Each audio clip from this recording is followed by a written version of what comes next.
Halo guys, apa kabar kalian semua? Mimin di sini bakal melanjutkan alur cerita Sword Star. Disclaimer dulu bahwa kemungkinan besar ada perbedaan antara novel dan versi Donghuanya, tapi alur cerita utamanya tetap sama. Jadi tanpa ragu, Mimin akan membawakan alur ceritanya. Ada Saweria dari King Kong, mantap Min, sama-sama bang. Dari TC, selamat pagi, lebih pagi-pagi. Mimin ndak paham ya apa maksudnya ini. Dari Bang Jelius lagi, semangat Min. Oke siap bang. Makasih banyak ya yang udah support Mimin lewat Saweria. Semoga kalian diberikan kesehatan selalu dan lancar rezekinya. Amin. Yuk kita langsung ke videonya. Kaisar Api merupakan penguasa mutlak ras Dewa Api. Jadi meskipun Lo Feng menunjukkan kekuatan yang tangguh, para prajurit ini tidak cukup terintimidasi untuk mundur. Lo Feng menatap prajurit Undying itu. Meskipun dikelilingi dan ditindas oleh kekuatannya, prajurit itu dipenuhi dengan semangat juang. Lo Feng melihat ke arah istana utama dan berteriak, "Kaisar Api, bahkan prajurit Undying yang hina ini berani berteriak padaku. Mengapa kamu bersembunyi? Ini tempat perlindunganmu, tempat kamu dapat mengendalikan ruang dan waktu. Jadi, jangan berpura-pura tidak mendengarku." Menyelesaikan kata-katanya, Lo Feng menunggu dalam diam. Beberapa detik kemudian, sesosok muncul tepat di hadapan Lo Feng. "Apakah kamu Lo Feng, Kaisar Sungai Pedang?" tanya seorang pria kekar bertanduk tunggal dengan kepala botak. Ia mengenakan baju perang hitam dan tingginya sekitar 30 kaki. Ia adalah seorang kesatria dari ras Dewa Api. Lo Feng mengangguk. Kesatria bertanduk tunggal dan botak itu tersenyum. "Kaisar Api telah memerintahkanku untuk menunggumu di sini. Dan akhirnya kamu di sini. Saat aku mengetahui kedatanganmu, aku segera menutup ruang tertutup yang dimaksudkan untuk melindungi ras kita."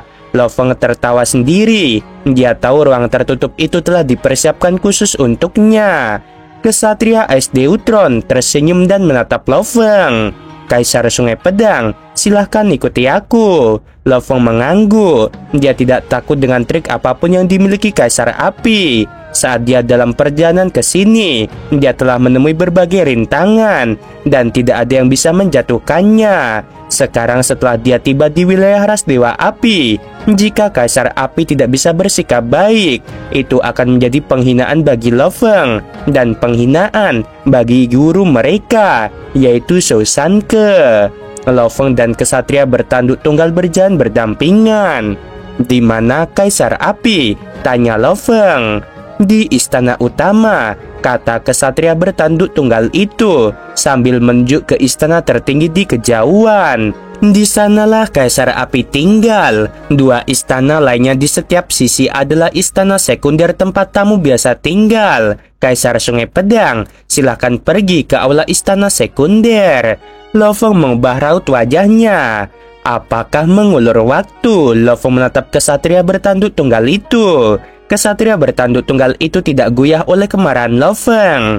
"Aku baru saja mengirim pesan kepada Kaisar Api. Saat ini, dia berada di bintang asli. Jadi untuk kembali dari bintang asli, dia bisa menggunakan teleportasi negara dewa yang akan membawanya ke sini dalam waktu singkat." Lo Feng berkata dengan acuh tak acuh. "Kamu yang memimpin jalan. Aku akan mengikuti rencanamu untuk saat ini dan beristirahat di istana. Aku akan menunggu untuk melihat kapan Kaisar Api ini akan muncul." Setelah itu, kesatria bertanduk tunggal itu berbalik dan pergi. Dia tidak peduli dengan Lo Feng. "Senior keduaku ini benar-benar hebat," pikir Lo Feng sambil duduk di meja. "Seseorang membocorkan berita tentang keberadaanku, dan aku hampir yakin dialah yang menyebarkan berita itu secara diam-diam. Dia jelas tahu aku akan datang, tetapi dia memilih untuk menunda pertemuan kami. Aku di sini atas perintah guru Shou Sanke." Lo Feng hanya bisa menggelengkan kepalanya. 2 bulan berlalu dan masih saja tidak ada kabar Kaisar Api masih belum datang. Lo Feng memejamkan mata dan bermeditasi sambil tetap terhubung dengan alam semesta virtual melalui kesadarannya. Ia menunggu dalam diam. Kaisar Api duduk bersila di salah satu hutan kuno di bintang asli. Ia dengan penuh perhatian merasakan gelombang yang datang dari kejauhan. Jika ada benda berharga yang akan muncul, akan ada tanda-tanda unik yang mengumumkan kehadirannya. Adik ketiga, gumamnya. Biarkan aku menjinakkan kesombonganmu itu. Seorang jenius luar biasa dari ras manusia. Aku jauh lebih kuat darimu saat itu. Aku akan membantumu memahami mengapa seorang junior sepertimu harus menghormati seseorang yang lebih senior.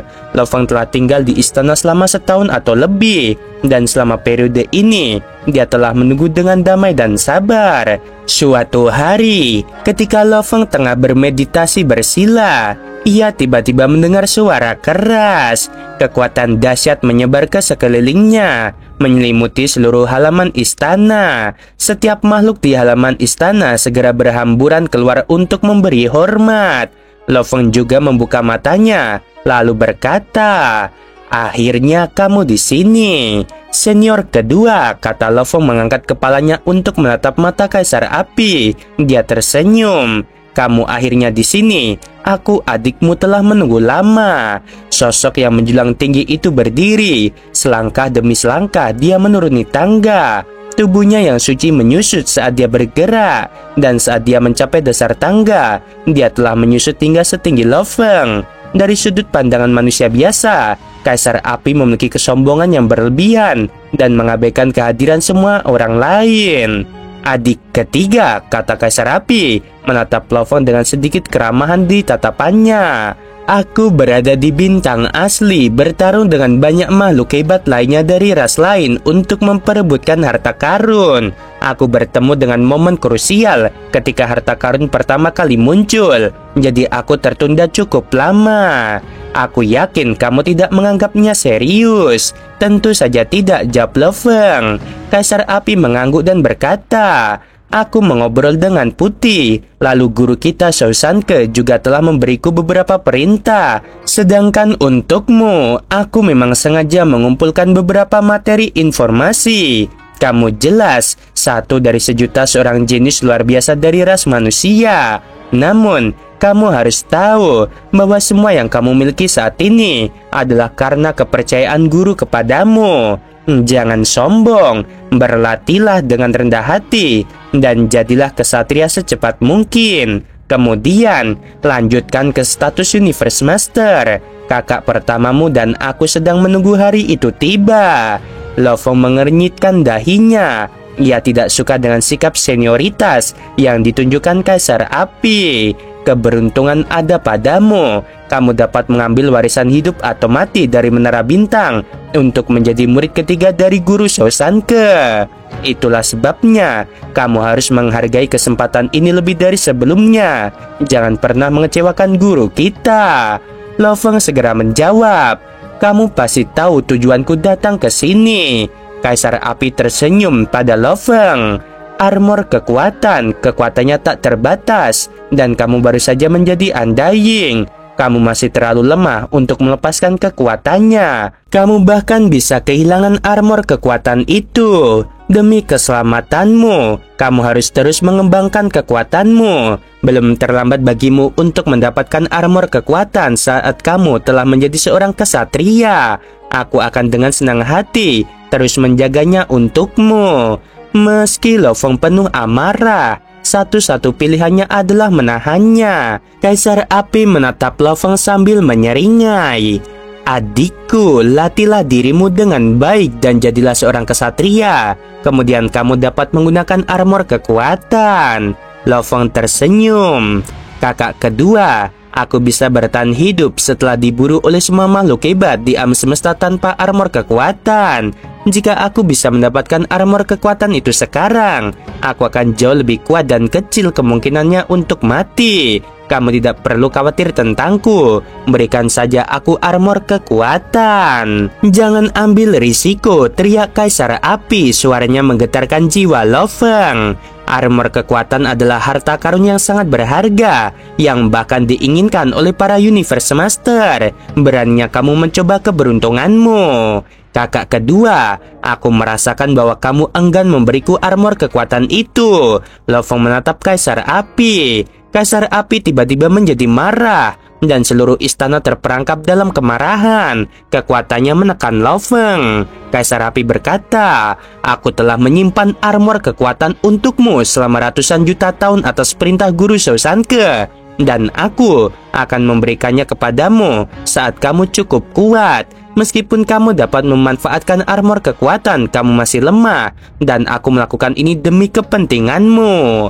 Jangan khawatir tentang itu." Lo Feng tegas, "Aku akan memberitahu Guru Shou Sanke sendiri jika aku kehilangannya." "Bagaimana caramu memberitahunya?" tanya Kaisar Api. "Itu bukan urusanmu," jawab Lo Feng. Lo Feng berbalik dan hendak pergi. Kaisar Api terkejut. Dia tidak pernah mengatakan bahwa dia tidak mau menyerahkan armor kekuatan. Dia ingin Lo Feng mundur sendiri. Kaisar Api percaya, bahkan jika Lo Feng menyerah, Guru Shou Sanke tidak akan ikut campur. Bagaimanapun, Lo Feng lah yang menyerah lebih dulu. Kaisar Api tidak bisa langsung mengatakan tidak, karena itu bertentangan dengan perintah Guru Shou Sanke. "Adik ketiga!" teriak Kaisar Api. Lo Feng kembali ke istana setelah melihat pemandangan di sekitarnya berubah. Ia menatap Kaisar Api dan berkata, "Mengapa kamu menghentikanku? Aku akan menemui Guru Shou Sanke." "Kapan aku bilang aku menolak memberikannya padamu?" tanya Kaisar Api. "Aku hanya mengatakan bahwa kamu masih lemah. Namun jika kamu benar-benar menginginkannya tanpa menghiraukan peringatanku, maka aku harus memberikannya kepadamu. Jangan salahkan aku jika kamu kehilangannya di kemudian hari. Ini adalah armor kekuatan." Kaisar Api membalikan tangannya, dan satu set baju sirah berlian yang indah muncul di telapak tangannya. Ada ukiran yang meredup di baju sirah itu. Baju sirah kekuatan itu seperti dewa surgawi di tangan Kaisar Api, dan Lo Feng menahan napas melihatnya. "Apa yang masih kamu tunggu?" tanya Kaisar Api. Lo Feng memasukkan armor kekuatan ke dalam cincin dunianya. "Kakak kedua, aku pamit dulu," kata Lo Feng sambil tersenyum. "Aku akan kembali dan menemuimu lagi jika ada kesempatan. Kamu bisa datang ke sini kapanpun kamu mau," kata Kaisar Api. Lo Feng segera meninggalkan istana utama dan berjalan di sepanjang portal yang memisahkan istana dan bagian luar. Lo Feng menggunakan teleportasi negara dewa milik salah satu budaknya. Kaisar Api berdiri di luar istana utama, bersandar pada pegangan tangan saat Lo Feng pergi. "Adik ketiga," bisik Kaisar Api. "Mengesankan. Kedua kandidat itu mati saat menjalani warisan hidup dan mati, tetapi kamu selamat." Meskipun ia mengklaim bahwa Lo Feng beruntung, ia tahu dengan jelas bahwa Shou Sanke memiliki berbagai pilihan untuk muridnya. Ada miliaran makhluk di setiap generasi di bumi, dan Lo Feng adalah orang pertama yang berhasil dalam miliaran tahun, bahkan tanpa pelatihan Shou Sanke. Di wilayah manusia negara alam semesta Ganwu, Musa Lo Feng berjalan keluar dari sebuah lubang di sebuah planet yang gersang. Dalam waktu singkat, ia menempuh perjalanan 1000 tahun cahaya. Dia memasuki negara dewa miliknya. Lo Feng diselimuti oleh baju sirah transparan yang telah menyatu sepenuhnya dengan tubuh dewanya. Setiap serat armor kekuatan dipadukan dengan otot dan organ Lo Feng, dan kekuatan tak terbatas memenuhi tubuhnya. Kekuatan itu terasa luar biasa dan maha kuasa. Lo Feng memejamkan mata dan menikmatinya. Tidak heran kalau itu adalah harta karun sejati yang disiapkan oleh Guru Shou Sanke, seru Lo Feng. Dia telah menerima informasi. Armor kekuatan adalah baju sirah khusus, tidak seperti harta karun sejati lainnya yang membutuhkan pemahaman hukum untuk dapat digunakan. Armor kekuatan membutuhkan kekuatan tubuh dewa, seperti baju sirah prajurit, baju sirah jenderal, dan baju sirah raja. Semakin kuat tubuh seseorang, semakin kuat pula armor kekuatan. Tiba-tiba muncul bayangan raksasa. Itu adalah binatang bertanduk emas. Lo Feng tersenyum. "Coba pakai armor ini," katanya. baju sirah transparan itu terbang ke arah binatang bertanduk emas, bagaikan seberkas cahaya, menyatu dengan tubuh binatang bertanduk emas. Di alam semesta virtual, di dekat lereng gunung Pulau Guntur yang tak terbatas, berdiri istana kesatria Truyan. Ada 6 sosok yang duduk di depan istana, minum anggur sambil mengobrol dengan keras. Tiba-tiba, para kesatria menoleh untuk melihat sosok yang terbang ke arah mereka dari kejauhan. Semuanya, lihatlah, bukankah itu Kaisar Sungai Pedang Lofeng? Truyan, muridmu ada di sini. Kudengar muridmu berada di wilayah ras Dewa Api sekitar 100 tahun yang lalu, di mana ia diburu oleh banyak makhluk hebat dari ras lain. Namun ia berhasil lolos tanpa cedera. Truyan, jika dibandingkan dengan teknik, setidaknya kemampuannya untuk melarikan diri jauh lebih kuat daripada milikmu. Tentu saja dia lebih kuat dariku. Truyan tertawa. Dia adalah pilar pendukung masa depan bagi umat manusia. Kekuatan bertahan hidupnya pasti lebih unggul. Sementara mereka mengobrol, Lofeng berjalan ke tempat mereka duduk. Guru, Lofeng menyapa sambil tersenyum. Lofeng, kemarilah, duduklah, kata Truyan sambil menunjuk kursi di sebelahnya. Lofeng tertawa dan duduk. Ia melihat ke sekeliling ke arah para kesatria lainnya dan menyapa mereka sambil tersenyum.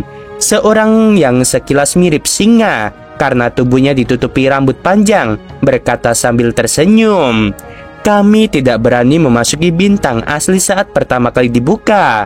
Kaisar Sungai Pedang, kami mendengar tentang niatmu untuk memasuki bintang asli itu. Mengapa kamu belum pergi?" Beberapa memandang Lofeng dan berkata, "Kaisar Sungai Pedang, apakah kamu pernah ke bintang asli?" "Belum," Lofeng tersenyum. "Tapi secepatnya, aku di sini untuk memberitahu guruku. Setelah itu aku akan memasuki bintang asli." Kesatria Truyan sedikit terkejut. "Kaisar Sungai Pedang, siapa yang akan ikut denganmu?" tanya kesatria serigala. Lofeng berkata, "Aku akan pergi sendiri." Semua orang mulai keberatan.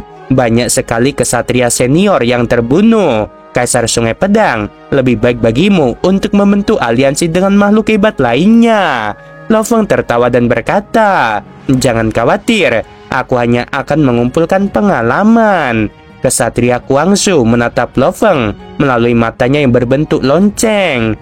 "Baiklah, aku punya beberapa informasi terperinci tentang bintang asli, termasuk semua hal yang telah terjadi selama 100 tahun terakhir. Aku suka berteman, ini memungkinkanku mengumpulkan semua jenis informasi." Lofeng merasa bersyukur. Sungguh baik hati kesatria Kuangsu itu. Kesatria Kuangsu melanjutkan, matanya masih terbuka lebar. "Semakin banyak pengetahuan yang kukumpulkan, semakin aku menyadari betapa banyak bahaya yang mengintai di bintang-bintang asli. Tidak ada hukum dan ketertiban di sana untuk mengendalikannya. Awalnya mungkin tampak damai, namun ketika harta karun sejati mulai muncul, akan ada banyak keributan.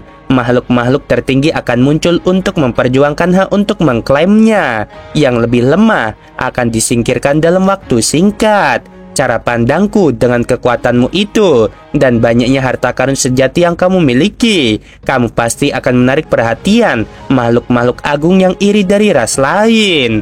Sebaiknya kamu memiliki partner." Kesatria Kuangsu memperingatkan, "Saling melengkapi sehingga saat ada bahaya, kalian berdua dapat mengendalikan teknik bakat domain untuk melarikan diri. Beberapa jenis bahaya memerlukan bantuan partner untuk bertahan." "Terima kasih, Kesatria Kuangsu," kata Lofeng sambil tersenyum. "Informasinya telah dikirimkan kepadamu," kata Kesatria Kuangsu. Saat berikutnya, Lofeng menerima email. File terlampir berisi sejumlah besar informasi terperinci dalam bentuk teks, gambar, dan klip video tentang berbagai peristiwa yang telah terjadi selama 100 tahun atau lebih sejak pembukaan bintang asli. Lofeng mendesah dalam hati. Untungnya dia telah memperoleh armor kekuatan. Armor kekuatan memiliki 3 bentuk yang berbeda. Bentuk pertama membutuhkan kekuatan 100 juta kali lipat kekuatan penguasa sektor untuk aktivasi. Setelah diaktifkan, ia dapat memblokir dan melemahkan kekuatan serangan material hingga 1/1000. Serangan jiwa akan dilemahkan hingga hanya 1/10, dan pengguna akan memperoleh kekuatan yang setara dengan 100 juta kali lipat kekuatan penguasa sektor. Bentuk kedua membutuhkan kekuatan 100 miliar kali lipat kekuatan penguasa sektor untuk aktivasi. Setelah diaktifkan, bentuk ini dapat memblokir dan melemahkan kekuatan serangan material hingga 1/10.000. Serangan jiwa akan dilemahkan hingga 1/10, dan pengguna akan memperoleh kekuatan yang setara dengan 1 triliun kali lipat kekuatan penguasa sektor. Bentuk ketiga membutuhkan kekuatan 100 triliun kali lipat kekuatan penguasa sektor untuk aktivasi. Setelah diaktifkan, bentuk ini dapat memblokir dan melemahkan kekuatan serangan material hingga 1/100.000. Serangan jiwa akan dilemahkan hingga 1/10, dan pengguna akan memperoleh kekuatan yang setara dengan 100 triliun kali lipat kekuatan penguasa sektor. Ini adalah harta karun sejati yang sangat kuat untuk menyelamatkan nyawa. Di ruang angkasa yang berjarak lebih dari 100 tahun cahaya dari wilayah manusia, tidak ada bintang di angkasa. Sebaliknya, yang ada hanyalah badai yang terbentuk oleh cairan hidromagnetik. Bayangan setinggi 40 kaki berdiri di angkasa. Ia memiliki sepasang tanduk perak dan mata ungu, dan tubuhnya ditutupi sisi abu-abu. Selain itu, ia memiliki ekor kalajengking. Ada seekor binatang aneh berjongkok di bahunya. Binatang itu bersayap, bertanduk 5 di kepalanya, dan berkuku tebal. Bahkan guruku tidak dapat mengenaliku, kata Lo Feng sambil tersenyum. Tubuh Musa berubah menjadi bentuk binatang pupa ungu dan tidak menghasilkan aura apapun. Lo Feng membelai binatang bertanduk emas di bahunya. Cincin dunia di dalam tubuh Musa menyembunyikan tubuh lautan terpencil, dan tubuh lautan terpencil memancarkan kekuatannya melalui cincin dunia. Lo Feng tersenyum. Makhluk hebat lainnya hanya akan merasakan keganasan haus darah ketika mereka menyaksikan tubuh Musa secara langsung. Kehadirannya yang kuat menyaingi seorang kesatria yang kuat. Tingkat kekuatan makhluk terkait dengan tubuh dewanya. Semakin kuat tubuhnya, semakin kuat pula kekuatannya. Tubuh lautan Lo Feng 100 juta kali lebih kuat daripada tubuh seorang penguasa sektor. Dan karena ukurannya yang sangat besar, kekuatannya relatif lebih besar daripada banyak kesatria yang kuat. Tentu saja, kekuatan binatang bertanduk emas bahkan lebih kuat. Meskipun binatang bertanduk emas saat ini hanya sekitar 6 kaki panjangnya, ia telah melakukan transformasi dewa dunia dan dewa binatang. Lo Feng telah membeli banyak sekali bahan berharga untuk berlatih dewa dunia selama 80.000 tahun yang dihabiskannya untuk menciptakan teknik-teknik pamungkas. Siapapun yang melihat kita akan menganggap kita sebagai dua makhluk hebat dari aliansi binatang luar angkasa. Lo Feng tersenyum. Ada 9 negara adik kuasa di alam semesta, dan mereka adalah 6 aliansi dari 6 ras puncak, sekolah dewa leluhur, aliansi wilayah utara, dan aliansi binatang luar angkasa. 6 aliansi dan aliansi wilayah utara saling bertarung dengan sengit.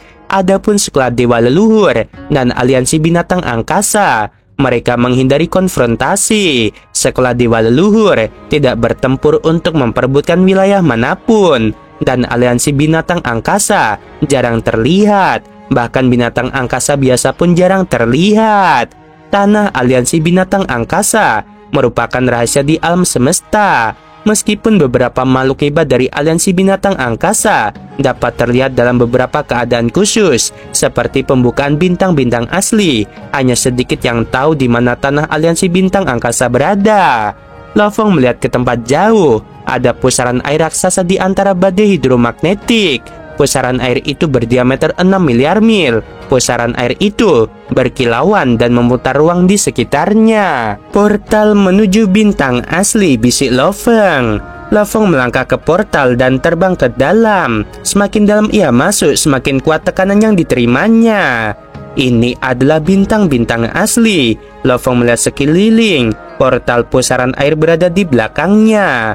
Mereka tak terbatas. Lo Feng mendarat di hutan. Ada 10.081 bintang asli. dan masing-masing berukuran sama, diameter 60 miliar mil. Riak ruang angkasa membeku sepenuhnya di bintang-bintang asli, dan tekanannya dapat memusnahkan pejuang undying biasa. Tekanan itu menggetarkan ruang angkasa.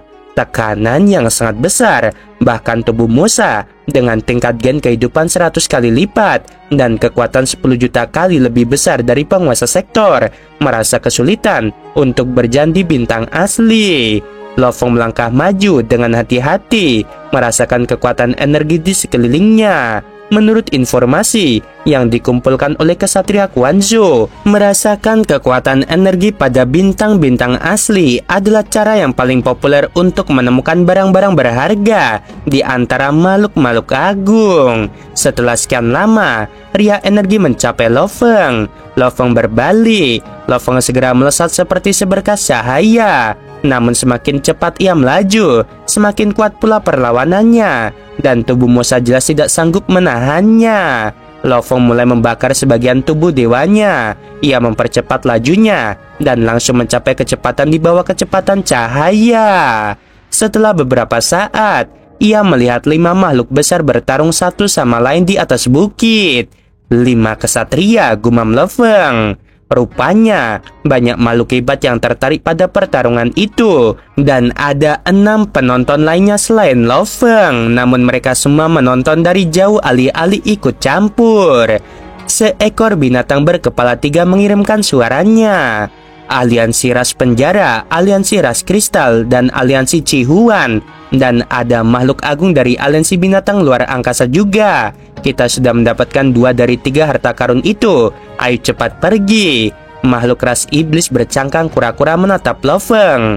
Ayo kita pergi juga. Ras iblis berhubungan erat dengan aliansi binatang luar angkasa.